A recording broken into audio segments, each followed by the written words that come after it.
you a business owner who's fed up with feeling like you have to be a boss babe CEO, whatever the hell that is, or hustle 24/7 in order to be successful? Well, if you're ready to do things in a smarter way, welcome to Life in Business. This is the podcast for women just like you who want an easy and effective way to grow your business that's built around genuine work-life balance and not a multi-million-pound empire. I'm your podcast host, Libby Langley, award-winning business coach and known as the Ease Queen because of my sensible and easy-to-implement ways to earn more by doing less. In Life in Business, I'm going to share with you how to make small but effective tweaks, how to be confident in your business decisions, and how to make a healthy and guilt-free profit doing exactly what you love most without working 14 hours a day. So get ready to make your dreams a reality. Here's this week's episode. I want to talk to you today about pitching in the DMs, cold pitching, because the thing is that, kind of pitching in the DMs is the new cold calling phone call, right? And it's a way that we're told all the online gurus, the online social media folks are telling you need to get in the DMs, get in the DMs, get in the DMs. And that's the way that you're going to get new customers. Yes. However, and but, yes, both of them. There are many caveats to this one. I want to tell you to ditch the cold pitch, bish, because it's ugly and it ain't going to work, right? So the thing is, with this kind of cold pitching in the DMs, it's a sure fast way to piss people off. And it's not going to get you any clients. So today I want to tell you a story about something that happened to me recently and suggest some ways that you can use DMs to actually make friends and get clients. So this episode is very much inspired by a recent real life event in the business world of Libby. So here we go. I had someone book one of my personal breakthrough call slots. So I have 30-minute slots available to everybody to talk about their business, to give them some advice, to give them some guidance, and to see if we're a fit to work together. Okay, a kind of pre-qualifying call for my coaching services. And somebody booked one of these sessions. And instead of filling in the questionnaire, because there's quite a detailed questionnaire first, because we need to, work out if we're right to work together and if I can help you and if I'm the right person for you as well. But instead of filling in all the questions, they just put in one box, there's something I want to talk to you about. So I thought, sounds like it's taking a few liberties there. I cancelled the session and I emailed the person and said, do you want to give me an idea of what you want to talk about? And then, we'll set up a mutually convenient time if it's something that is of interest, right? So try to deal with it to start a conversation. And the response I got back, because actually, let me just say, I was a little bit pissed off that somebody had taken the liberty to book one of my precious and coveted personal breakthrough call slots, because they're so important in my business and they're so precious to the people who book them, because it's a free 30-minute session to get some really brilliant help with your business, to either then move forward on your own or to move forward with me as your coach. So to just choose one of those slots like it was she's available, really just got my back up, first of all. I'm going to try not to be too soapboxy today, but it was just an ugly experience from start to finish, this one. But rather than, I tried to turn it around into a really lovely conversation by saying, okay, how about we set up a proper session together, a proper conversation. But first of all, tell me what it is that you want to talk to me about, right? And what I got back then was just a cold pitch email. Hi, lovely. Got some exciting news. My new book, Life in Business, is published on the 2nd of February. It's packed full of advice, anecdotes, real talk, love and support on ways you can work less, earn more and embrace true happiness in your business. You need this book in your life. Go to libbylangley.com/book to get all the details. It was a cold pitch email because, I didn't know who this person was, what they do. Particularly, they don't know me, what I do, who my clients are, how I work. And this cold pitch was to use them as a consultant effectively for a certain type of software. Okay. It would be me referring my clients to them and the software that they are an agent for. Fair enough in theory, but it's not software that I use. And it's not software that I would recommend to my clients. It's effectively email marketing software. And I use another one. I use ConvertKit. I'm absolutely open about the fact that I use ConvertKit, and I recommend ConvertKit to everybody because it's a brilliant email marketing software tool where you can also build little mini funnels in it. Well, quite clever, complicated funnels if you want to, but you can start with simple mini funnels. And it works extremely well for small businesses. And I'm an affiliate for ConvertKit. So if you go to libbylangley.com/ConvertKit, you will be able to get a free trial and try out the software and see why you like it. But it's the one that I talk about and it's the one that I recommend.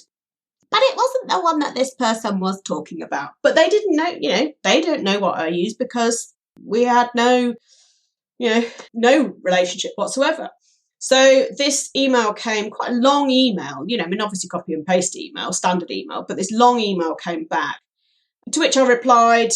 Now, interesting, my husband said to me, just reply, 2 or 3 words saying, okay, thanks, I'll keep this on file. But I like to try and start conversations with people because I find people interesting and you never know where these things go. So instead of just replying with that, I replied back and said, thanks for this. It's not software I use. I'm very aware of it. I've been aware of it in its previous days before it had a bit of a change. It's not something that I recommend to my clients.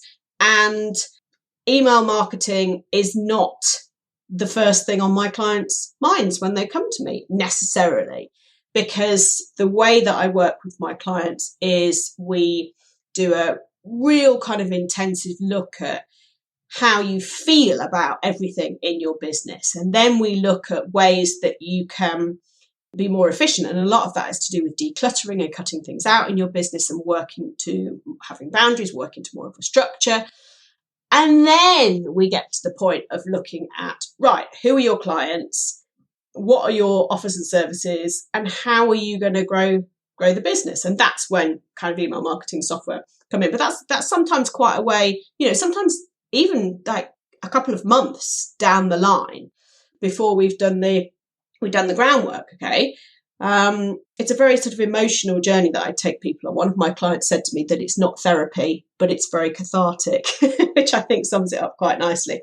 But this person didn't know that that's how I worked, didn't know that's how the journey my clients went on, kind of just made the assumption that I was straight in promoting software and it's marketing, which isn't true at all.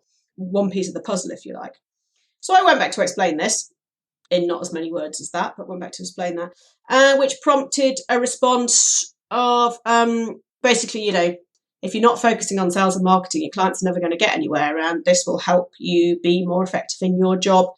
And I'm like, no, you're okay. You've misunderstood what I've said, and now you're just being offensive.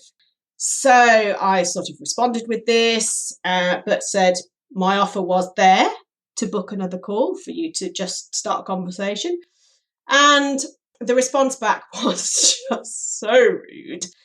It was basically, no, we have a clash of personalities. I'm not going to take that call with you.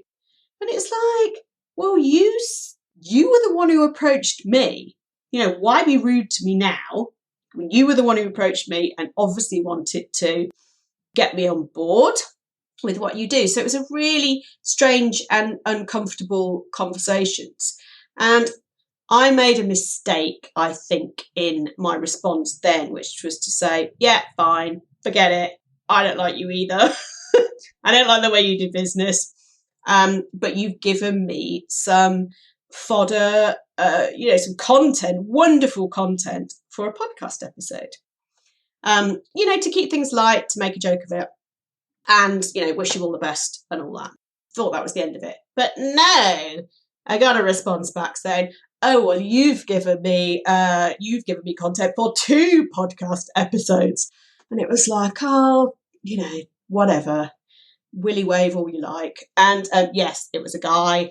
And it was just horrible. So I said, right, this is the last communication. And the action that I took was to block this person on social media channels. Now, this was done via email. This wasn't done through social media, but I just thought that's not someone I want to see or have in my world. I don't like the way that, I can't say I don't like the way they do business because I don't know any more than my one particular experience. My one particular experience was really uncomfortable and is not the way I would choose to work with anybody, and not the way I would want to do business. Okay. And certainly not the way I would teach my clients to do business. So the net outcome of it was a total lack of respect, absolutely 0 referrals, being blocked on social media, and somebody I just wouldn't go near. It's a sad experience, really. It could have been so different because I'm sure this person is lovely, I'm sure they're a really nice person. I'm sure what they do is great.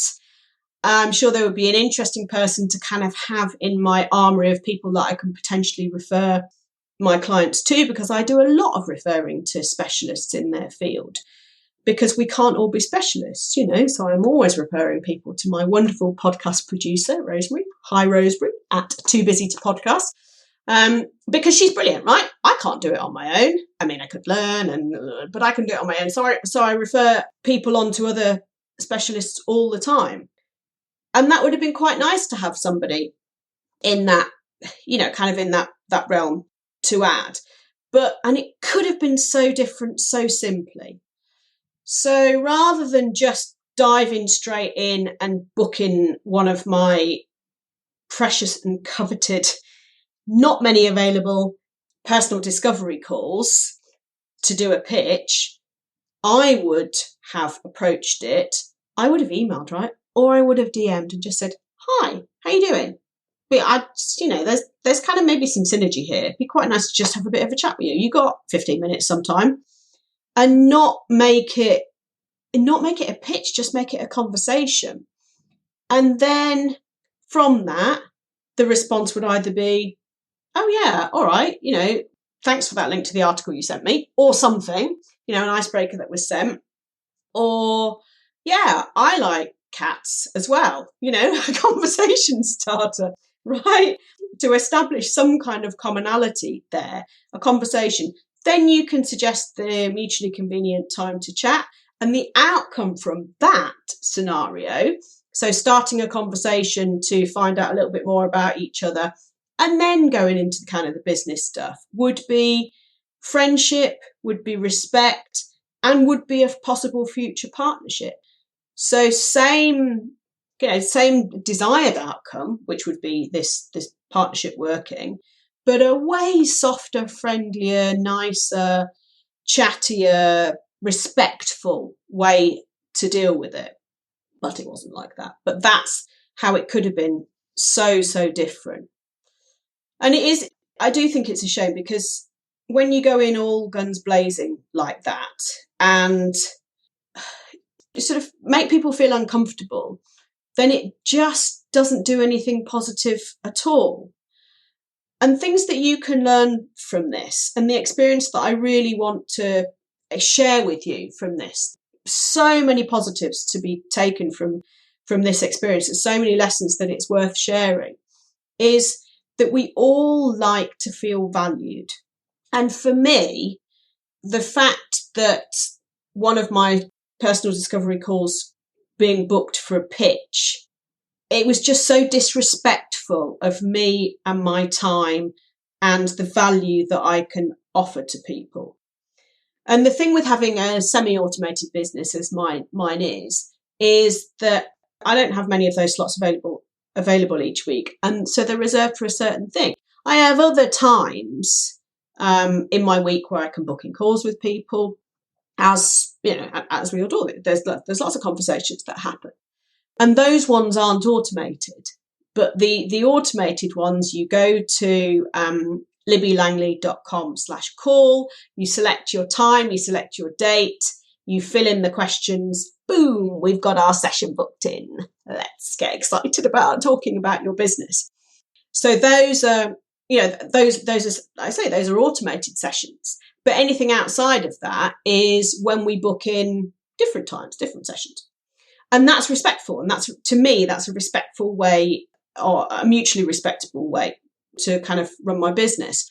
So I'm respectful of my own boundaries and my own time by automating when you can book a personal breakthrough call. And I would expect people to be respectful of the fact that there are a limited number of these available on their certain days of the week and between certain time periods, because that's when I'm at my best, right? That's when I'm at my best, and that's when I can deliver the best to the people who book on those calls. So we all like to feel valued, and we all like to be respected in business. And to put it in a kind of slightly vulgar, but you'll understand what I mean, analogy, basically what I felt like he was doing was trying to, I'm trying to think of a PG friendly, there's no children listening to this, but I felt he was trying to shag me on the first date. Okay.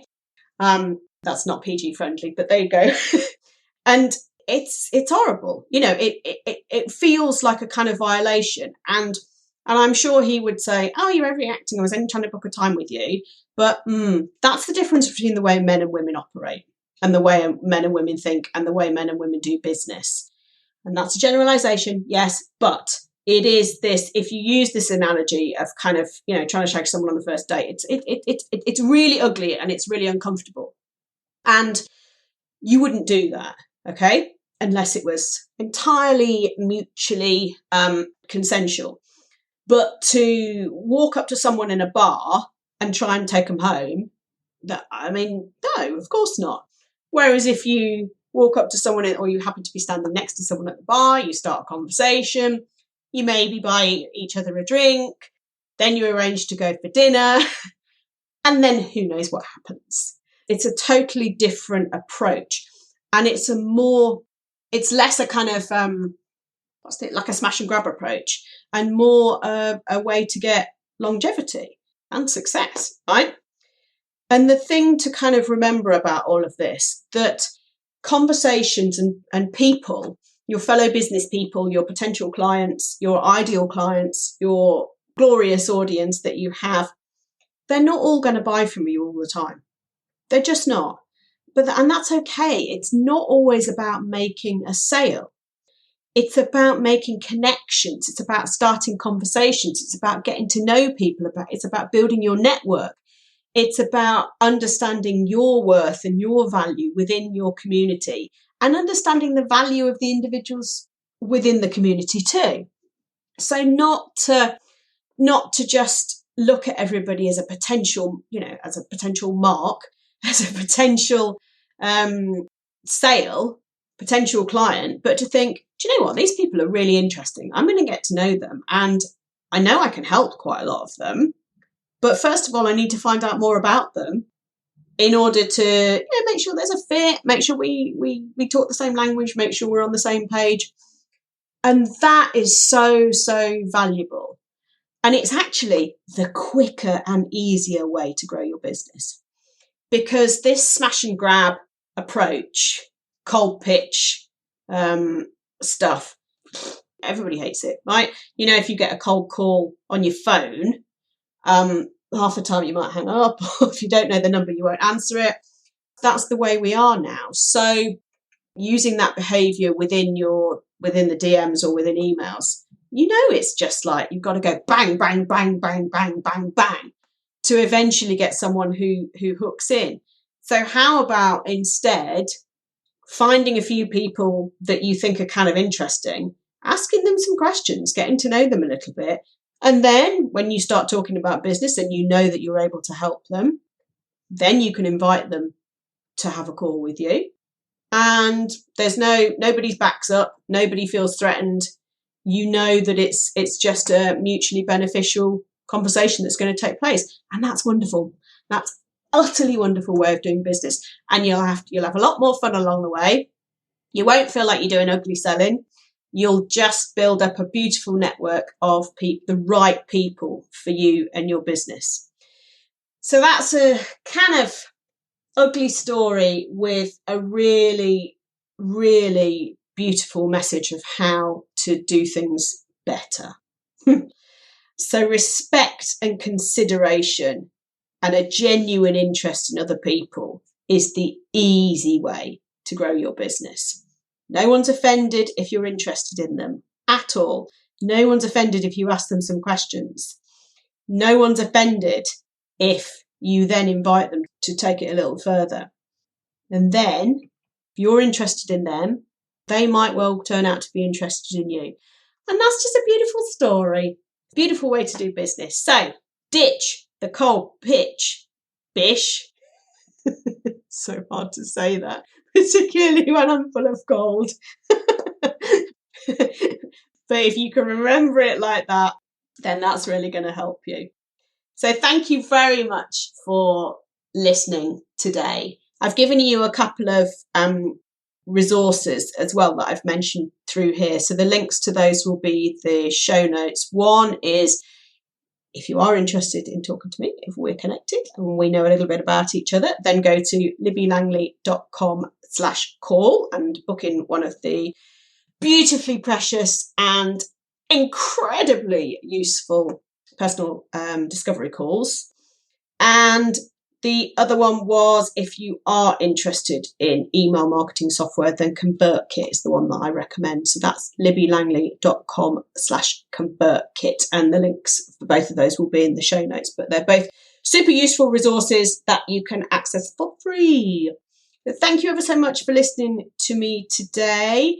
Don't forget to share your thoughts on this in the DMs on Instagram. I'm at Libby Langley, so come say hi. And I'm going to see you next time. Ta-ra! Thank you for listening to Life in Business. Please make sure you subscribe or follow so you don't miss any future episodes.